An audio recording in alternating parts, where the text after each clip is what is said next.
बिस्मिल्लाहिर्रहमानिर्रहीम।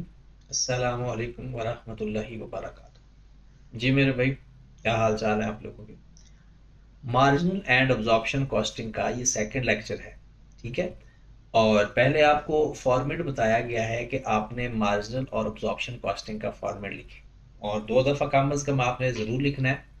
अगर आपने नहीं लिखा अभी तक तो पहले वो लिखे, फिर ये हम सवाल करते हैं। ठीक है। ये सवाल वैसे तो आप आई कैप की बुक की बेसिक एग्जांपल है, एग्जांपल नंबर 5। और आई कैप ने इसको सिर्फ मार्जिनल अब्जॉर्प्शन कॉस्टिंग के साथ किया हुआ है, हम दोनों से करेंगे। ठीक है। तो सवाल के अंदर क्या लिखा हुआ है कि आपके पास ओपनिंग इन्वेंट्री के यूनिट 3000 है, क्लोजिंग इन्वेंट्री के 5000 है, आपने यूनिट प्रोड्यूस किए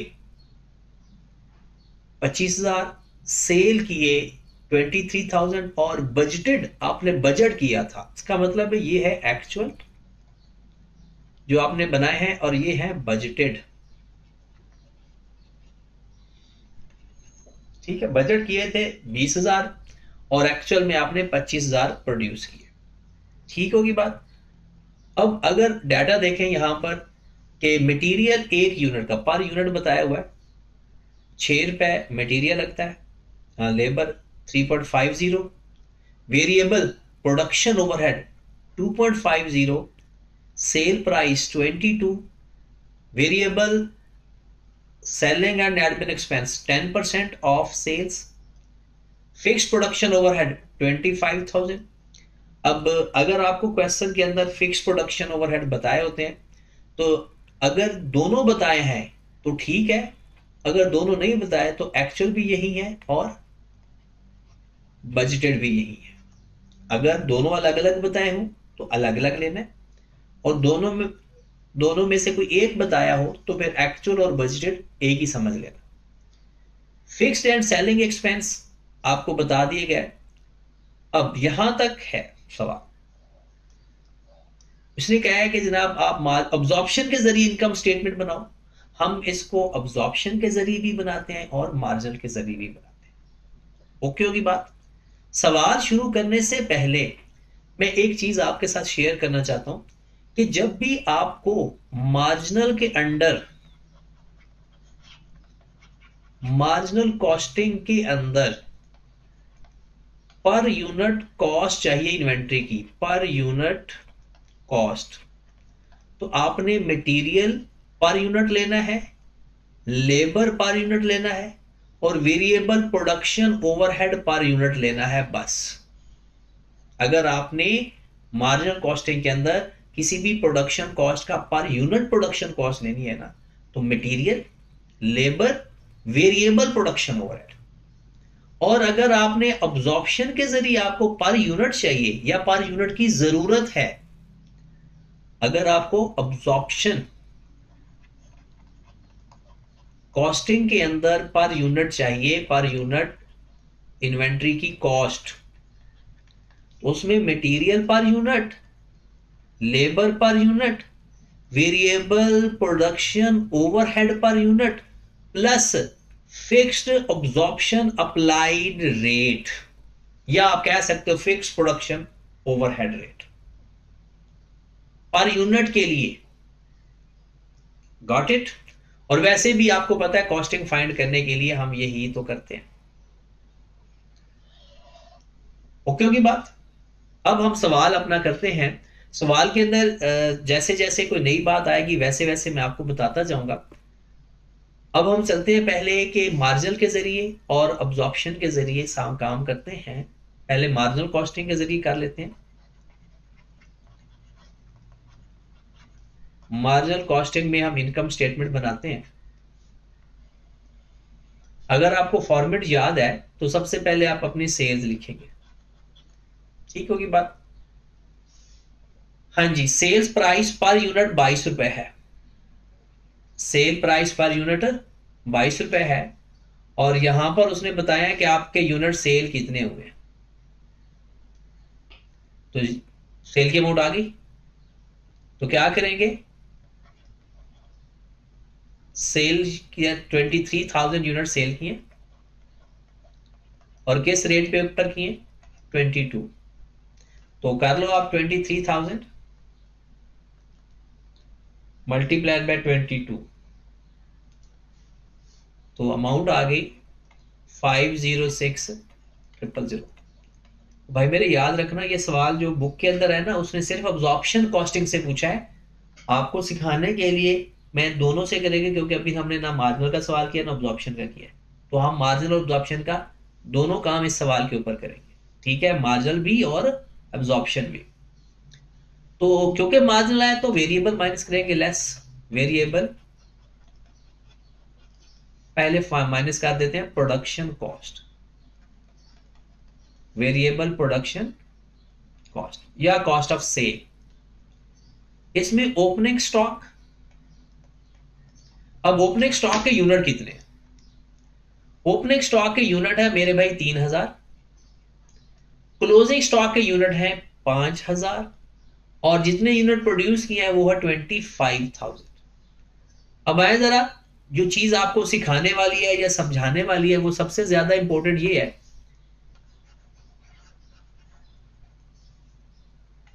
कि आपने जब भी प्रोडक्शन कॉस्ट लेनी है मार्जिनल के अंदर, तो मटेरियल की कॉस्ट, लेबर की कॉस्ट और वेरिएबल प्रोडक्शन की कॉस्ट, ये सबको प्लस कर लें तो आपके पास आ जाएगी प्रोडक्शन कॉस्ट पर यूनिट।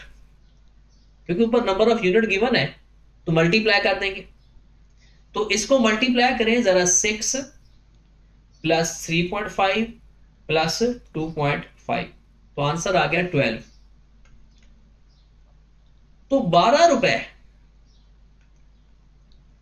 12 रुपए आपकी कॉस्ट बन रही है marginal production cost per unit, marginal production cost per unit, जो कि वेरिएबल है, मार्जिनल कहते हैं वेरिएबल को। ठीक होगी बात। अब एक और इंपॉर्टेंट बात, अगर क्वेश्चन के अंदर per unit cost last year की भी बताई हुई है और करंट ईयर की बताई हुई है, तो आपने लास्ट ईयर ओपनिंग स्टॉक के लिए इस्तेमाल करना है और करंट ईयर क्लोजिंग स्टॉक के लिए इस्तेमाल करना है। मतलब पिछले साल पर यूनिट कॉस्ट हो सकते कोई और हो, इस साल कोई और हो। अगर दोनों पिछले साल और इस साल का बताया हुआ है तो ओपनिंग स्टॉक के लिए पिछले साल की पर यूनिट कॉस्ट फाइंड करेंगे, क्योंकि वो पिछले साल का क्लोजिंग स्टॉक है। और इस साल के लिए, यानी इस साल का रेट क्लोजिंग के लिए इस्तेमाल करते हैं। ठीक होगी बात। चले जनाब, तो अभी इस सवाल के अंदर एक ही रेट गिवन है, तो फिर वही रेट इस्तेमाल हो जाएगा। ओपनिंग स्टॉक में हमारे 3,000 यूनिट पड़े हुए हैं और रेट कितना आ गया, ₹12। और आपने प्रोडक्शन की फिर, अब जो प्रोडक्शन कॉस्ट आ रही है ना, उसको लिखने के दो तरीके हैं। या तो मटेरियल, लेबर, ओवरहेड सबको अलग अलग कर लें, या जितने यूनिट आपने बनाए और पर यूनिट कॉस्ट से उसको डायरेक्ट मल्टीप्लाई करते, ये आपकी अपनी मर्जी है। क्या करना है, प्रोडक्शन कॉस्ट का मटेरियल का अलग लिख लो, लेबर अलग लिख लो, वेरिएबल प्रोडक्शन ओवरहेड अलग लिख लो। या दूसरा तरीका कार क्या है कि production cost as it is सारे रेट को मल्टीप्लाई करके यूनिट से मल्टीप्लाई कर, और क्लोजिंग स्टॉक माइनस करेंगे। 5,000 क्लोजिंग स्टॉक है, मल्टीप्लाइड बाय 12। ओके होगी बात। तो ये हमारे पास आ जाएगी वेरिएबल प्रोडक्शन कॉस्ट। करके देख लेते हैं जी। पहले ये वैल्यू कितनी आ गई, 36,000। 25,000 को 12 से मल्टीप्लाई किया, 300,000। फिर 5,000 को मल्टीप्लाई किया तो 60,000, माइनस क्लोजिंग स्टॉक हम माइनस करते हैं। तो जनाब कर लें 36,000 प्लस 300,000 माइनस 60,000, हमारे पास कॉस्ट ऑफ सेल आ गई 276,000। ये कॉस्ट ऑफ सेल नहीं, वेरिएबल कॉस्ट ऑफ सेल। तो यहां से हासिल होने वाला जो आंसर होगा that is gross contribution, that is gross contribution कितना आ गया, 506,000 को माइनस कर दें तो 230,000। ओके होगी बात। फिर इसमें से मजीद हम लेस करेंगे क्योंकि अभी वेरिएबल चलना है। वेरिएबल नॉन प्रोडक्शन, मतलब नॉन प्रोडक्शन की हेडिंग दिए बगैर जो लिखा हो ना, variable selling and admin cost as it is, यही लिख दें। और वो है क्या, 10% ऑफ सेल। तो less variable selling and admin cost, और वो क्या है, सेल्स का 10%, सेल्स का। तो सेल्स हमारे पास गिवन है 506,000 मल्टीप्लाइड बाय 10%, तो कितना आ गया 50,000 एंड ये हमारे पास क्या आ जाएगा भला, ग्रॉस कंट्रीब्यूशन तो हो गया। अब आ जाएगा नेट कंट्रीब्यूशन या कंट्रीब्यूशन मार्जिन। देखो ना, वही फॉर्मेट चल रहा है ना, कोई मसला नहीं आया। करो जरा, माइनस 230,000 माइनस 50,000 एंड 600, तो कितना आंसर आ गया, 179,400, 179,400। इसमें से माइनस कर देते हैं हम। हाँ जी, वेरिएबल खर्चे अब सारे माइनस हो गए, बाकी रह गया फिक्स्ड। फिक्स्ड कॉस्ट में सबसे पहले हम देखेंगे फिक्स्ड प्रोडक्शन ओवरहेड।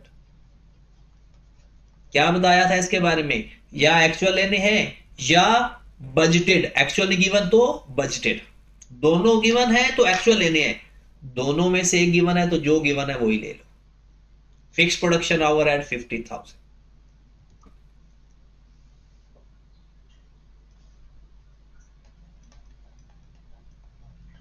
और variable fixed non production overhead मतलब फिक्स्ड सेलिंग एंड एडमिन,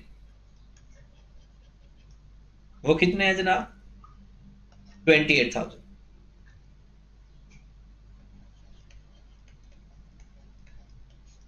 ये आप डायरेक्ट लेकर माइनस कर दो या इस तरह से माइनस कर दो, एक ही बात है। हमारे पास नेट प्रॉफिट आ गया जनाब 101,400। तो मेरे भाई मार्जिनल कॉस्टिंग हमारा काम पूरा हो गया, मार्जिनल कॉस्टिंग का हमारा काम पूरा हो गया। ओके की बात, आगे चलें जी। अब हम करते हैं अब्जॉर्प्शन कॉस्टिंग। याद रखें, अब्जॉर्प्शन कॉस्टिंग के लिए ना सबसे पहले आपको जरूरी होता है फिक्स्ड ओवरहेड अप्लाइड या absorption rate.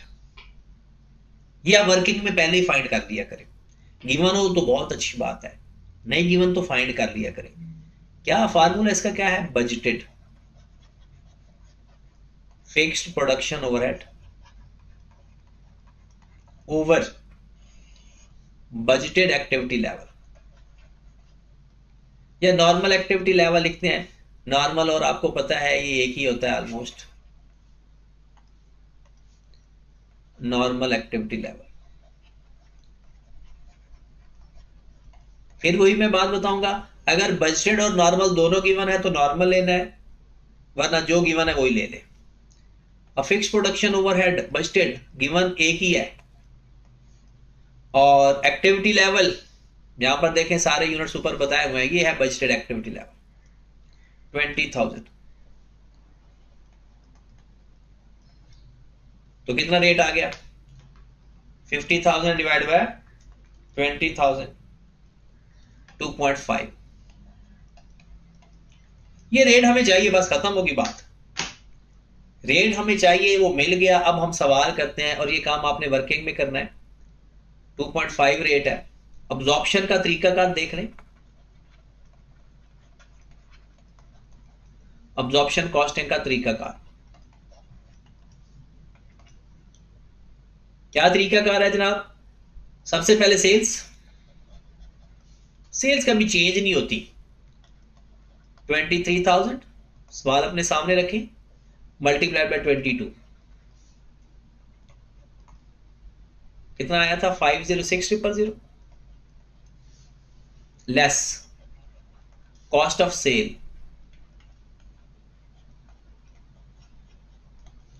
Cost of sale किस तरह, क्या तरीका है इसमें? सबसे पहले ओपनिंग स्टॉक, लो जी यहां पर आ गया।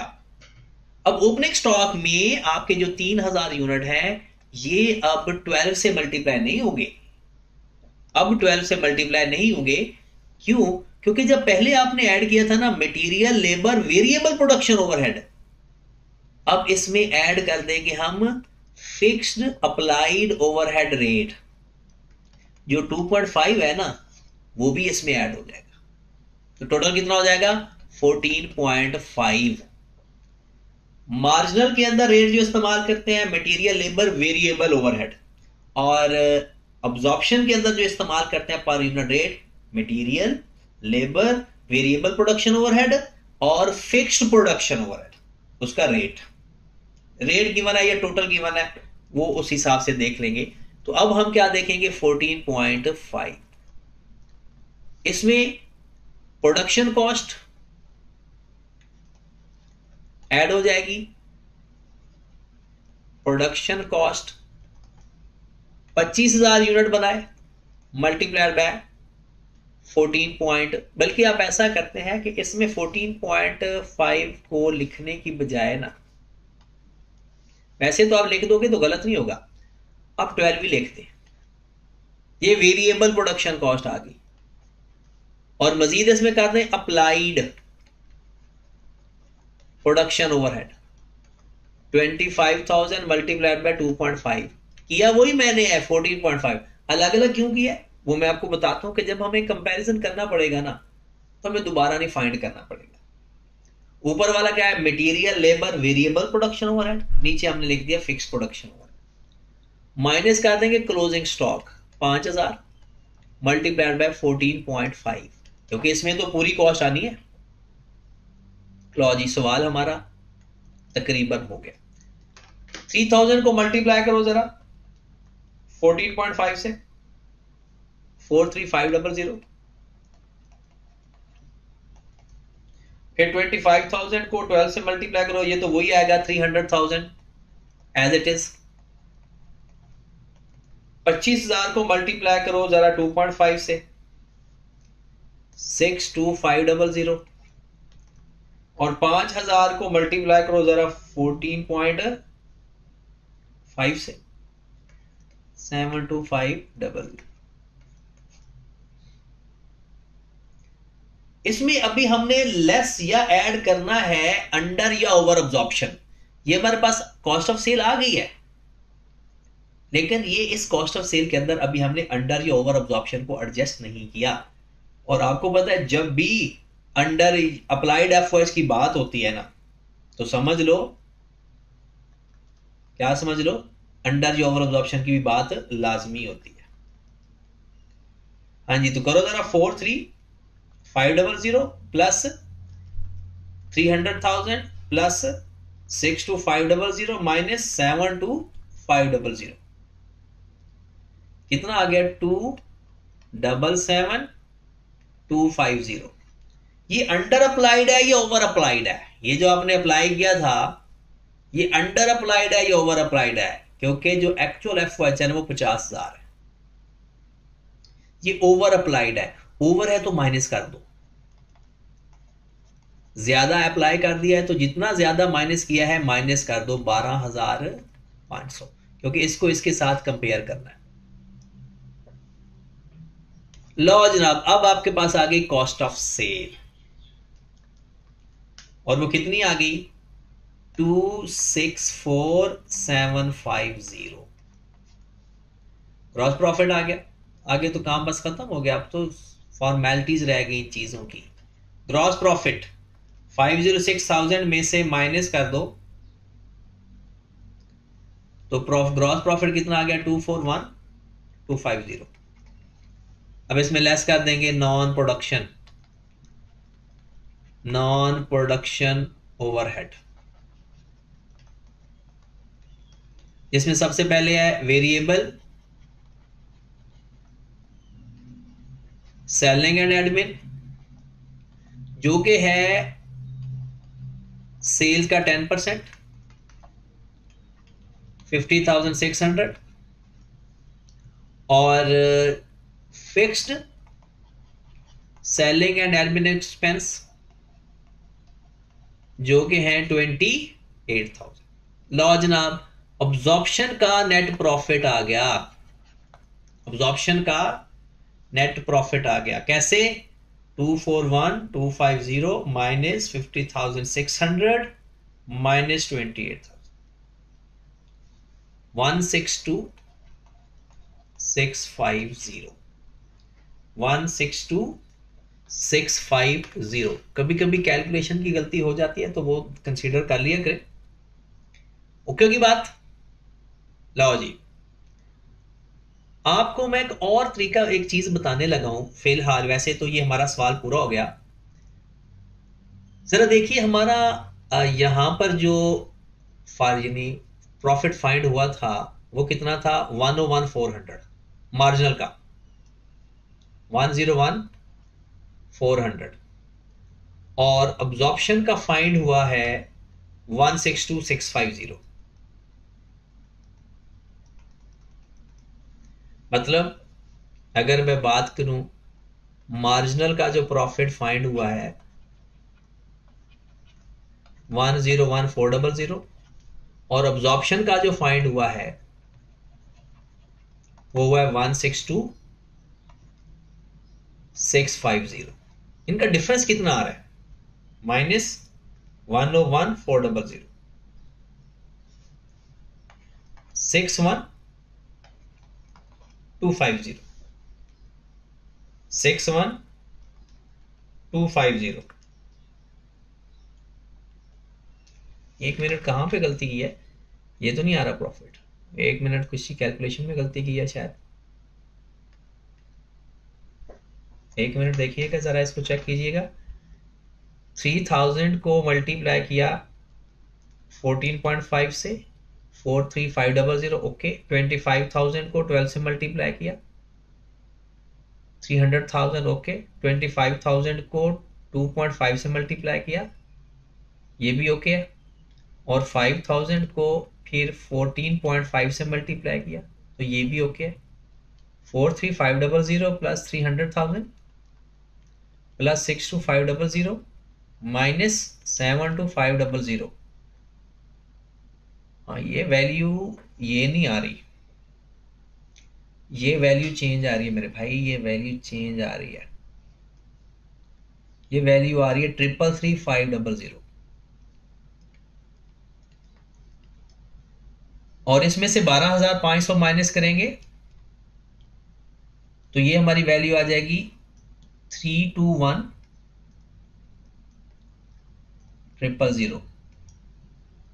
ठीक है, और अब इसमें से माइनस कर दें 333,506,000 में से 321,000 माइनस करेंगे तो प्रॉफिट कितना आ जाएगा? 185,000।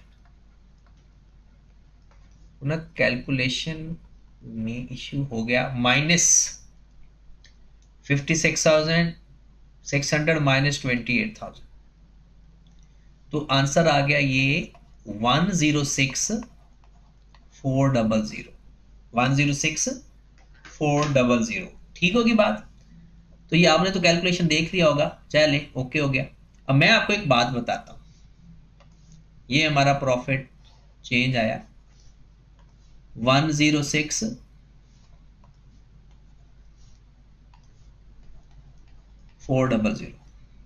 प्रॉफिट में फर्क आ गया 5,000। अब जरा एक इंटरेस्टिंग बात देखिए। इंटरेस्टिंग बात यह है कि इन दोनों के प्रॉफिट में फर्क आ रहा है 5,000, और अब्जॉर्प्शन का प्रॉफिट ज्यादा आ रहा है। ये हुआ कैसे? आपके पास ओपनिंग स्टॉक में कितने यूनिट पड़े थे? 3,000। क्लोजिंग स्टॉक में कितने यूनिट पड़े थे? 5,000। एक बात कंफर्म करवाऊं मैं आपको, अगर क्लोजिंग स्टॉक ज्यादा है तो अब्जॉर्प्शन का प्रॉफिट ज्यादा आएगा, क्लोजिंग स्टॉक के यूनिट कम है तो अब्जॉर्प्शन का प्रॉफिट कम आएगा। अगर ओपनिंग स्टॉक ज्यादा है अब्जॉर्प्शन का प्रॉफिट ज्यादा आएगा, कम है तो प्रॉफिट कम आएगा। ऐसा क्यों है कि अभी बाद में की कहानी है, बाद में सीखेंगे अगले लेक्चर के अंदर, ठीक है। लेकिन अभी जो चीज मैं बताने लगा वो ये है कि अब अगर इनका डिफरेंस लें तो 2000 यूनिट आता है, और अगर इसको आप मल्टीप्लाई करेंगे ना फिक्स ओवरहेड अप्लाइड रेट, जो मेन डिफरेंस है इनके दरमियान, दोनों फॉर्मेट के दरमियान, तो 2000 मल्टीप्लाइड बाय 2.5, तो वो भी 5000 का ही आएगा। मतलब जो ओपनिंग क्लोजिंग स्टॉक में डिफरेंस है बेसिकली वही उनके प्रॉफिट में डिफरेंस है। ओके होगी बात। तो अगर मैं आपको वैसे ये रिकंसिलिएशन आती होती है एक सवाल के अंदर, मार्जिनल अब्जॉर्प्शन की रिकंसिलिएशन करना, मतलब ये जो फर्क है ये 5000 को रिकंसाइल करना कि एक का प्रॉफिट में एडजस्टमेंट करो तो दूसरे का प्रॉफिट आ जाए, उसका तरीकाकार एक तो यही है कि यूनिट का डिफरेंस लेकर अब्जॉर्प्शन रेट से मल्टीप्लाई कर दें, तो उनका फर्क अगर आपके पास मार्जिनल है तो इसमें प्लस करेंगे तो अब्जॉर्प्शन आ जाएगा, और अब्जॉर्प्शन है तो माइनस करेंगे तो मार्जिनल आ जाएगा। बट ये एक बात याद रखें कि अगर क्लोजिंग स्टॉक ज्यादा होगा तो दोनों के प्रॉफिट में जो मसला होगा वो अब्जॉर्प्शन का ही ज्यादा आएगा, और अगर क्लोजिंग स्टॉक कम आएगा तो अब्जॉर्प्शन का प्रॉफिट कम आएगा। और अगर आप डायरेक्ट, मैं आपको इसी फॉर्मेट के अंदर रिकंसिलिएशन सिखा देता हूं, क्योंकि अगले सवाल अगर आप करोगे तो रिकंसिलिएशन भी साथ कर लेना। अगर आप रिकंसिलिएशन करना चाहते हो ना, इसको हम ना बड़ी डिटेल में पढ़ेंगे बाद में, रिकंसिलिएशन नेट प्रॉफिट की। आपके पास जिसका मर्जी प्रॉफिट उठा लो, मार्जिनल का प्रॉफिट उठा लो, जिसका मर्जी। मार्जिनल प्रॉफिट बराबर आएगा जनाब, मार्जिनल का प्रॉफिट कितना है 101,400। अब ऐसा करो, करना क्या है कि इसके अंदर जिसका प्रॉफिट लिया उसका क्लोजिंग स्टॉक माइनस कर दो। जिसका प्रॉफिट लिया आपने करना है उसका क्लोजिंग स्टॉक माइनस उसका ओपनिंग स्टॉक ऐड, और अब्जॉर्प्शन का फिर क्लोजिंग स्टॉक प्लस जो अब्जॉर्प्शन का आंसर आ रहा है, और closing stock minus opening stock minus